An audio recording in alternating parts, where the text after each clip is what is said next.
아멘. 오늘 함께 보실 말씀은 마가복음 12장 13절에서 27절까지 보도록 하겠습니다. 마가복음 12장 13절에서 27절까지 제가 한 절 읽고 여러분들이 한 절 읽으면서 교독하도록 하겠습니다. 그들이 예수의 말씀을 책잡으려 하여 바리새인과 헤롯 땅 중에서 사람을 보내매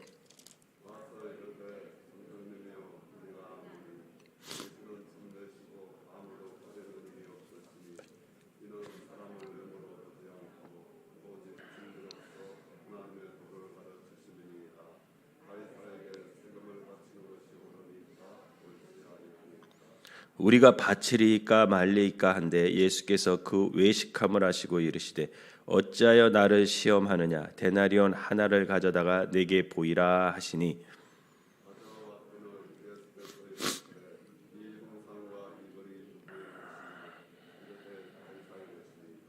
이에 예수께서 이르시되 가이사의 것은 가이사에게 하나님의 것은 하나님께 바치라 하시니 그들이 예수께 대하여 매우 놀랍게 여기더라.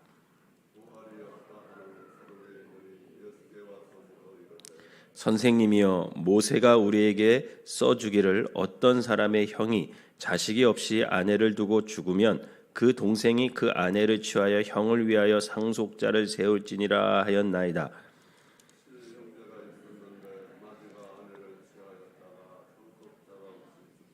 둘째도 그 여자를 취하였다가 상속자가 없이 죽고 셋째도 그렇게 하여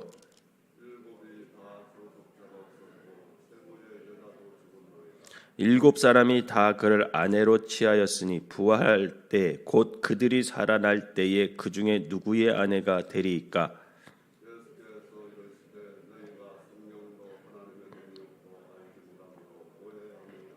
사람이 죽은 자 가운데서 살아날 때에는 장가도 아니가고 시집도 아니가고 하늘에 있는 천사들과 같으니라.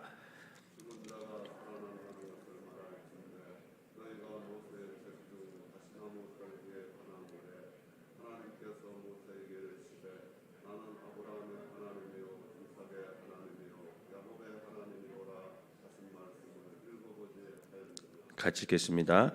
하나님은 죽은 자의 하나님이 아니요 산 자의 하나님이시라. 너희가 크게 오해하였도다 하시니라. 아멘. 이 새벽에도 주님 전에 나온 여러분들에게 하나님의 은혜가 함께 하시기를 주님의 이름으로 축원합니다. 오늘 우리가 읽은 성경 내용은 두 가지 내용이 담겨져 있습니다. 첫 번째는 이제 13절에서 17절에는 세금 문제, 납세에 대한 문제를 얘기하는데 예수님과 바리새인 그리고 헤롯 당과 함께 그 문제에 대해서 이렇게 논쟁하는 그 내용이 있고요. 또 18절에서 27절은 부활에 대한 논쟁을 예수님께서 하시는데 누구와 하냐면 이제 사두개인들과 논쟁을 하게 됩니다. 13절은 이렇게 시작해요. 그들이 이렇게 시작하거든요. 그들이. 그럼 여러분 여기서 그들이 누굴까요? 성경을 우리가 읽을 때 한 가지 팁을 드리자면 등장 인물에 대해서 좀 살펴보면 그 말씀이 좀 더 구체적으로 다가올 수 있거든요.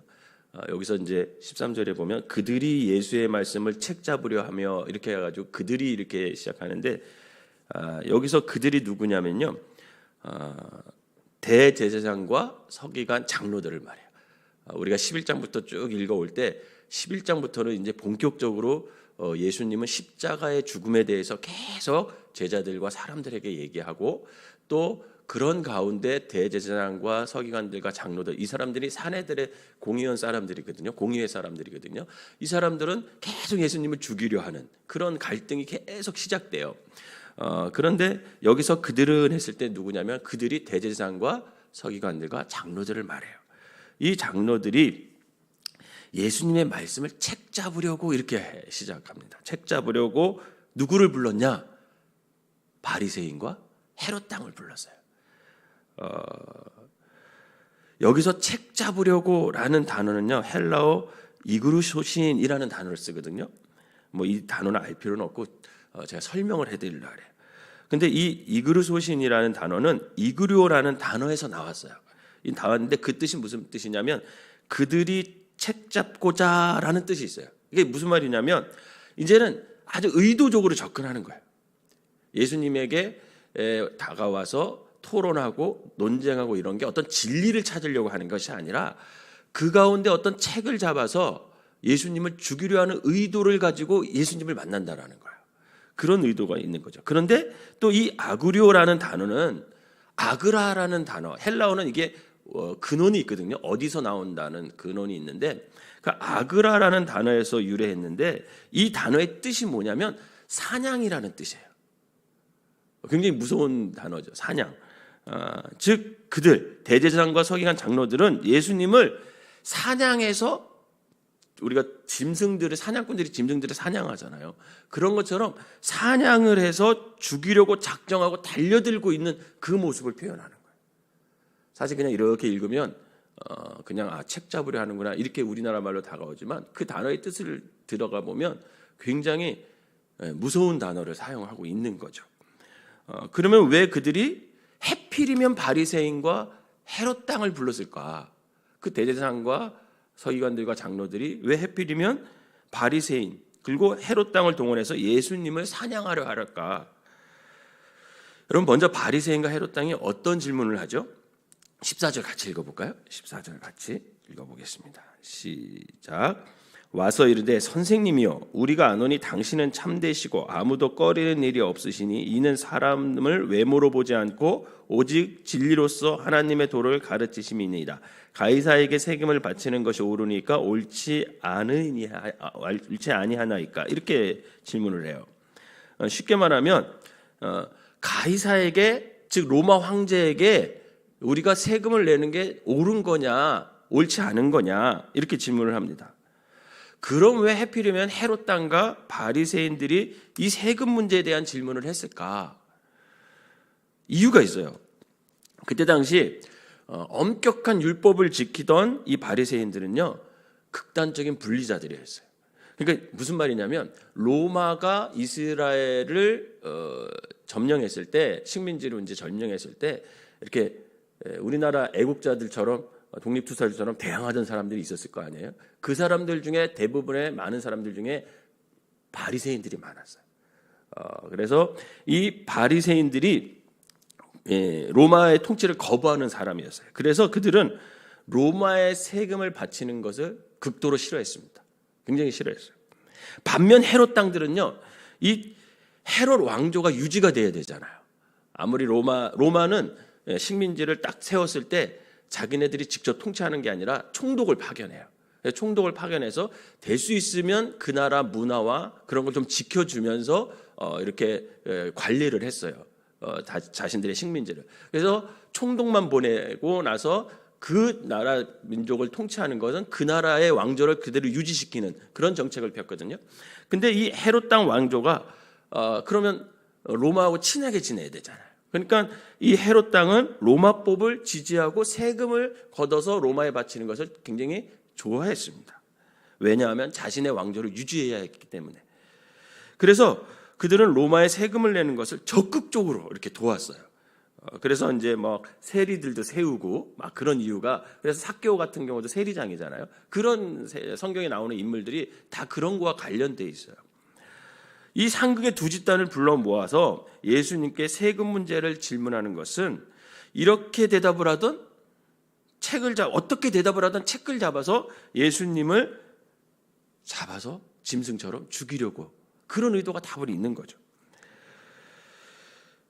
만약 예수님께서 가이사에게 세금을 바치는 것이 옳다, 바쳐라 이렇게 말하면 어떻게 되겠어요? 바리새인들은 옳다구나 하고 단숨에 예수님을 이 친로마주의자다, 매국노다라고 하면서 예수님을 잡아서 죽일 거예요. 반대로 가이사에게 세금을 바치는 것이 옳지 않으니 바치지 말라 이렇게 하면 어떻게 될까요? 헤롯 땅 사람들은 지체 없이 예수님을 로마 통치에 반대하는 자다 하면서 로마에 고발을 하겠죠. 그래서 로마 사람들로 하여금 예수님을 죽이려고 그런 의도가 여기에 담겨져 있는 겁니다. 굉장히 난감한 상황이죠. 여러분들이라면 뭐라고 대답하시겠어요? 이렇게 대답해도 죽고요. 이렇게 대답해도 죽어요. 이 질문이 사실은 예수님의 목숨이 걸려 있는 상황이에요. 지금 굉장히 심각한 상황이거든요. 어떻게 답변을 하든 예수님께서는 불리하고 위험한 상황입니다. 이 모든 것을 지금 누구의 계획입니까? 그들, 대제사장과 서기관, 장로들, 그들의 계획이고 머릿속에서 나온 아주 악한 생각이었어요. 그런데 예수님께서 어떻게 대답하십니까? 15절, 16절, 17절을 한번 읽어볼까요?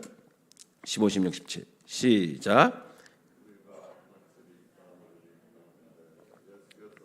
그 외식함을 아시고 이르시되 어찌하여 나를 시험하느냐? 데나리온 하나를 가져다가 내게 보이라 하니 가져왔거늘 예수께서 이르시되 이 형상과 이 글이 누구의 것이냐? 이르되 가이사의 것이니이다. 이에 예수께서 이르시되 가이사의 것은 가이사에게, 하나님의 것은 하나님께 바치라 하시니 그들이 예수께 대하여 매우 놀랍게 여기더라. 이렇게 대답합니다. 우선 예수님은 이미 이들이 예수님을 시험하여 책을 잡아 죽이려는 일들을 너무나 잘 알고 있었어요. 그러면서 예수님은 가이사의 것은 가이사에게, 하나님의 것은 하나님께 바치라 말씀하십니다. 그랬더니 바리새인과 헤롯의 반응이 어떠하냐면 그들이 예수께 대하여 매우 놀랍게 여기더라. 이렇게 반응을 보이고 있어요. 결국 대제사장과 서기관과 장로들이 예수님을 잡아 죽이려 했던 계획이 틀어지고 말죠. 그랬더니 이제 누가 등장합니까? 18절 한번 읽어봅시다. 18절 시작. 부활이 없다 하는 사두개인들이 예수께 와서 물어 이르되, 이렇게 말씀하세요. 사두개인들이 등장해요. 사두개인들. 이때 당시 사두개인들도 그때 당시 이스라엘은 여러 파가 있었어요. 바리새인들 중에서도. 근데 뭐 이제 SNF파도 있고 뭐 굉장히 많은데 그 중에 이제 이 사두개 파가 있는데 이 사람들은 부활을 믿지 않았던 사람들이에요. 그래서 부활을 믿지 않는다는 건 무슨 말이냐면 이 현실에 굉장히 집착을 하고 현실 생활을 중요시 여기는 사람들이었다라는 거죠. 부활에 대해서 이들이 와서 질문을 합니다. 그런데 그 질문이 참으로 여러분들이 읽어도 좀 답답하지 않으세요? 저는 이 성경을 읽으면 어떻게 이렇게 생각을 할 수 있지? 이런 생각이 들 정도로 답답한 마음이 드는데 그 질문이 참으로 어리석은 질문이었어요. 예수님께서 더욱이 이들이 부활을 믿지 않으면서 부활에 대한 질문을 한다? 참으로 좀 아이러니한 상황인데, 그러면 예수님을 찾아온 이 사두개인들의 질문은 어디를 근거하고 있냐? 모세의 율법에 근거하고 있습니다. 이들의 질문은 그냥 막 하는 게 아니에요. 모세의 질문에 근거하고 있어요. 19절을 다 같이 한번 읽어볼까요? 여러분 19절 시작. 선생님이여, 모세가 우리에게 써주기를 어떤 사람의 형이 자식이 없이 아내를 두고 죽으면 그 동생이 그 아내를 취하여 형을 위하여 상속자로 세울지니라 하였나이다. 이렇게 질문해요. 그러니까 근거가 있는 거예요. 아무렇게나 질문하는 건 아니에요. 모세에 의하면 이렇게 질문해요. 사두개인들의 이 질문은 모세오경 중 신명기 25장 5절에서 6절 내용을 말하거든요. 여러분 한번 잘 들어보세요. 신명기 25장 5절 6절을 제가 읽어드릴게요. 형제들이 함께 사는데 그중 하나가 죽고 아들이 없거든 그 죽은 자의 아내는 나가서 타인에게 시집가지 말 것이요 그의 남편의 형제가 그에게 들어가서 그를 맞이하여 아내로 삼아 그의 남편의 형제된 의무를 그에게 행할 것이요 그 여인이 낳은 첫 아들이 그 죽은 형제의 이름을 잊게 하여 그 이름이 이스라엘 중에서 끊어지지 않게 할 것이라. 모세가 이렇게 백성들에게 얘기했어요. 여러분, 모세가 이렇게 계대 결혼, 즉 이거를 형사치수제라 그러거든요. 이 형사치수제를 하게끔 한 이유가 있을 거 아니에요, 그죠? 그 목적이 있을 거 아니에요. 그 목적은 딱 세 가지밖에 없어요. 왜 그러냐면 첫째는 가문의 대를 이루라. 그때 당시 남성주의 사회였잖아요. 그래서 가문을 잇게 하고요. 두 번째로는 그 가문의 재산을 보호하기 위해서요. 상속자가 없으면 그 재산이 공중으로 뜨거든요. 그러니까 그 재산을 보호하기 위해서고, 세 번째로는 그때 당시 여자는 혼자 살 수 없었어요. 뭐 어떤 직업을 가질 수 있는 그런 시대가 아니었어요. 그래서 그 혼자 된 여자를 보호하기 위해서, 살 길을 열어주기 위해서 이 계대결혼, 즉 형사치수제를 모세가 허락한 거거든요. 즉 공통적으로 그 목적은 이 땅에서 생존하는 게 초점이 있어요.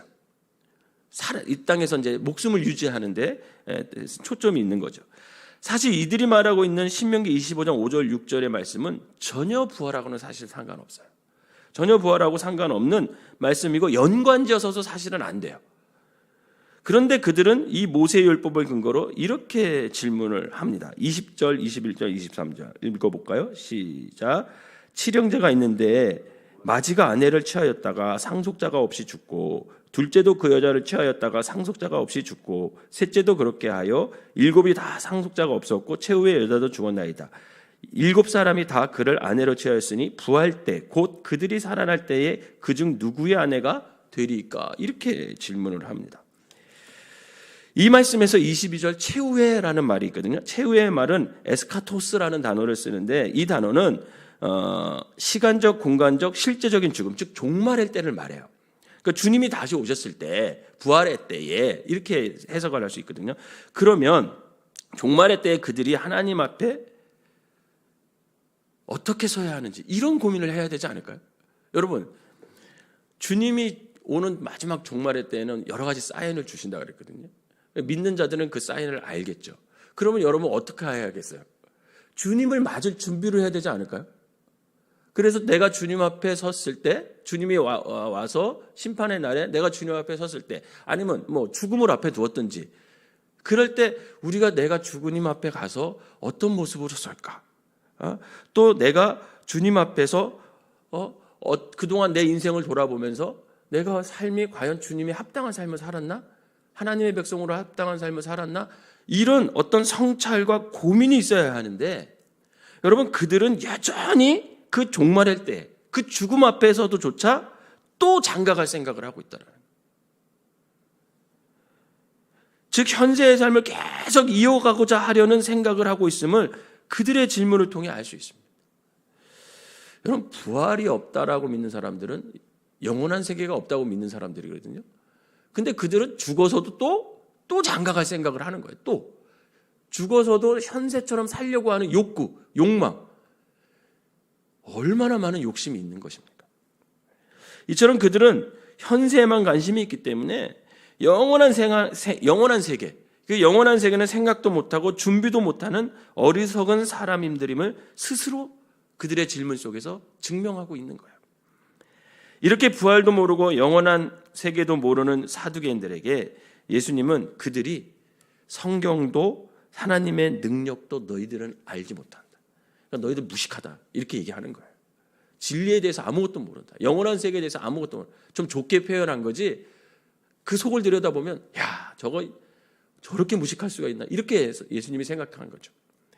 알지 못하고 오해하고 있음을 말합니다. 여러분 24절 다 같이 읽어볼까요? 24절 시작. 예수께서 이르시되 너희가 성경도 하나님의 능력도 알지 못함으로 오해함이 아니냐. 어떻게 그런 생각을 할 수 있느냐라는 거죠. 그러면서 예수님은 그들에게 부활에 대한 바른 이해를 돕고자 이렇게 말씀하십니다. 25, 26, 27절 읽어보겠습니다. 시작. 사람이 죽은 자 가운데서 살아날 때에는 장가도 아니 가고 시집도 아니 가고 하늘에 있는 천사들과 같으니라. 죽은 자가 살아난다는 것을 말할진대 너희가 모세의 책 중 가시나무 떨기에 관한 글에 하나님께서 모세에게 이르시되 나는 아브라함의 하나님이요 이삭의 하나님이요 야곱의 하나님이라 하신 말씀을 읽어보지 못하였느냐. 하나님은 죽은 자의 하나님이 아니요 산 자의 하나님이시라 너희가 크게 오해하였더라 하시니라. 여러분 이 대답이 이해가 되세요? 예수님의 이 대답이 충분히 이 사람들이 부활에 대해서 사두개인들이 이해가 될까? 이런 생각을 하세요? 예수님은 부활의 때에는 뭐라고 얘기하냐면 천사와 같은 존재래요. 그러니까 나중에 보면 새로운 피조물이거든요. 새로운 피조물이기 때문에 우리 아이들도 가끔 이렇게 질문해요. 아빠, 우리가 천국 가면 내가 아빠를 알아볼 수 있을까요? 이렇게 물어봐요. 그래서 제가 뭐라고 대답할까요? 모르겠어. 내가 천국을 안 가봐서 아직. 제가 이렇게 대답을 해요. 그런데 성경에서는 분명 좀 새로운 피조물이라고 하니까 알아볼 수 있을 것 같아요. 왜 그러냐면 주님께서 부활하시고 나서 제자들이 처음에는 예수님을 못 알아봤지만 나중에 알아봤어요? 안 알아봤어요? 알아봤어요. 여러분 주님이 부활하시고요. 주님의 몸은요. 이 물리적인 제약을 받지 않았어요. 제자들이 무서워서 방문을 잠그고 있었잖아요. 근데 그 주님이 갑자기 그 한가운데로 쑥 제가 상상을 해보니까 벽을 뚫고 이렇게 확 와셨을 것 같아요. 물리적인 제한을 받지 않는 그런 몸을 갖고 계셔요. 그런 것처럼 제자들이 처음에는 못 알아봤지만 알아봤거든요. 그래서 제가 그런 얘기를 해주면서 알아볼 수는 있을 것 같아, 이렇게 얘기를 했습니다. 어쨌든 예수님의 부활의 때는 천사와 같은 존재로서 세상의 제도, 즉 결혼에 머무르지 않을 것이다. 그 세상 제도에 얽매이지 않을 것이다, 이렇게 말씀하십니다. 그리고 부활의 신비를 설명하기 위해서 그들이 잘 알고 있는 모세오경 중에 출애굽기 3장 6절 말씀을 인용을 해서 말씀하세요.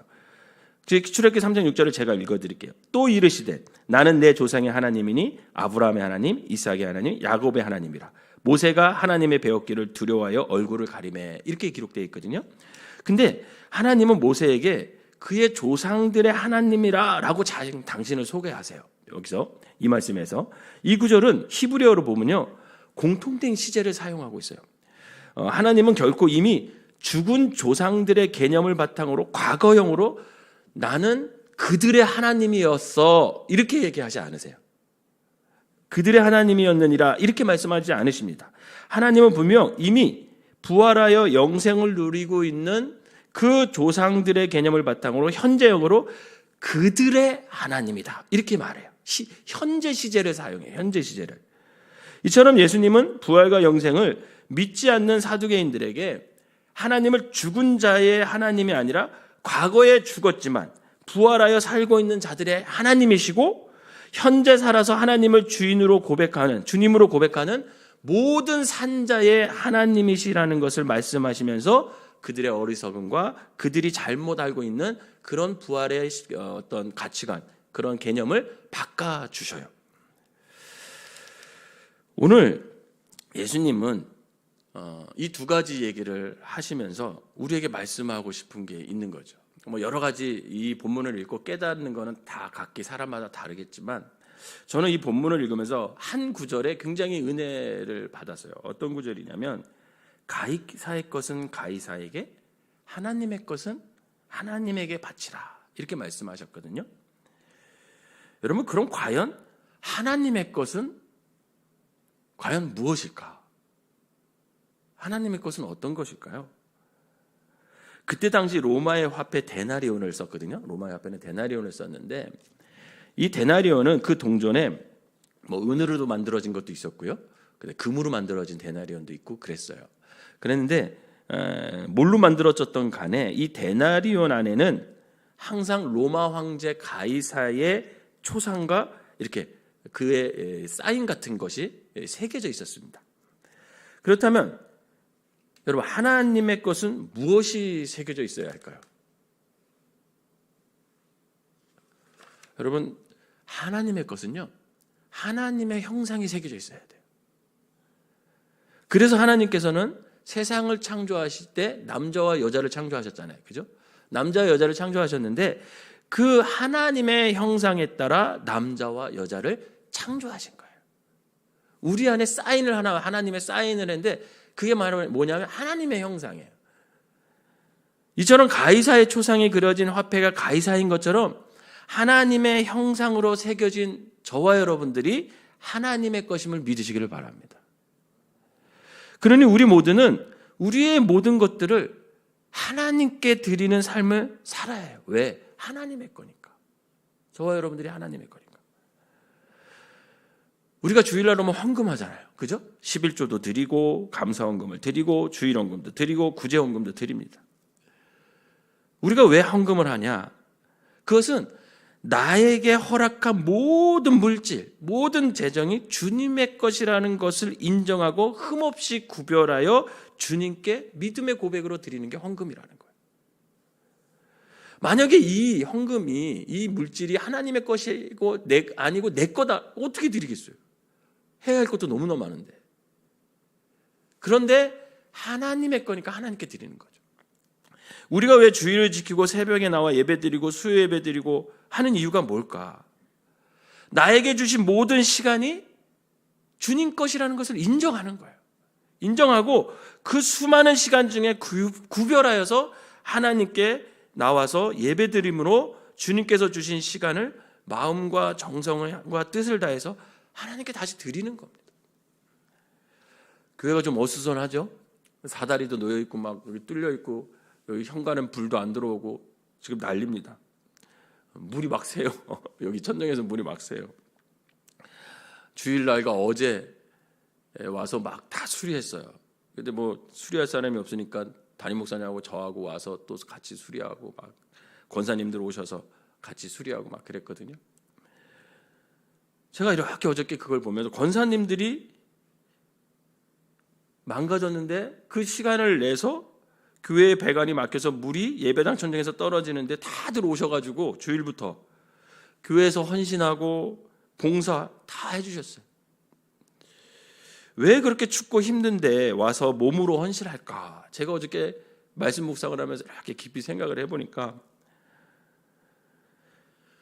나의 몸, 나의 생명이 주님의 것임을 알아 춥지만 힘들지만 기꺼이 나와서 몸으로 헌신하고 봉사한다라는 생각이 드는 거예요. 다른 성도 여러분, 저와 여러분은 하나님의 형상으로 만들어진 하나님의 것임을 믿으시기를 바랍니다. 하나님의 것은 하나님 안에 거해야 행복하지 세상과 죄에 속하면요 행복하지 않아요. 그래서 어거스틴은 뭐라고 얘기했냐면 내가 주님 품에 있을 때 가장 행복합니다. 이런 고백을 했어요. 그럴 것 같아요. 저도 그런 경험이 있어요. 제가 믿음 생활 막 하다가 어느 날 믿음이 떨어져서 하나님과 좀 멀어지고 교회도 잘 안 가고 고등학교 때 막 그러면요 대학교 때 그러면 마음이 편치 않아. 멀어진다는 하나님과 멀어지잖아요. 마음이 편치 않더라고요. 근데 하나님과 친밀해지고 내가 하나님한테 거한다는 마음이 들잖아요. 그러면 어떤 상황이든지 내가 따뜻한 느낌이 들어요. 주님의 날개 아래 내가 거한 것 같아요. 그러니 하나님의 형상으로 지어진 우리의 삶은 하나님께 드려질 때, 하나님 품에 있을 때 가장 아름답고 멋진 삶으로 우리가 살 수 있다는 거죠. 바라기는 저와 여러분들이 하나님의 형상으로 지음받은 하나님의 것임을 알아서 우리의 모든 삶을 하나님께 드리며 행복하게 살아가는 저와 여러분 되시기를 주님의 이름으로 축원합니다. 기도하겠습니다. 사랑과 은혜가 충만하신 하나님 감사합니다. 우리를 하나님의 형상으로 만들어 주시고 하나님의 것으로 인정해 주시니 감사를 드립니다. 하나님, 우리가 하나님의 것이오니 하나님이 쓰시는 대로만 사용되어 이 땅에 살다가 주님 만날 수 있도록 인도하여 주시옵소서. 그리하여 이 땅에서도 하나님께 쓰임받는 행복 속에 살고 그리고 하늘나라에서도 부끄러움이 없는 모습으로 주님을 만나서 주님과 더불어 함께 살 수 있는 우리 모두가 되게 하여 주시옵소서. 오늘 하루도 주님께 이 첫 시간을 드립니다. 하나님께서 받으시고 오늘 하루의 모든 삶도 하나님께서 지키셔서 악한 영들이 해하지 못하도록 천군 천사들이 지켜주시고 우리의 생과 우리의 마음, 우리의 행함들 모두가 아버지의 빛과 소금의 역할을 잘 감당해낼 수 있는 귀한 삶이 될 수 있도록 인도하여 주시옵소서. 예수님의 이름으로 기도하옵나이다. 아멘.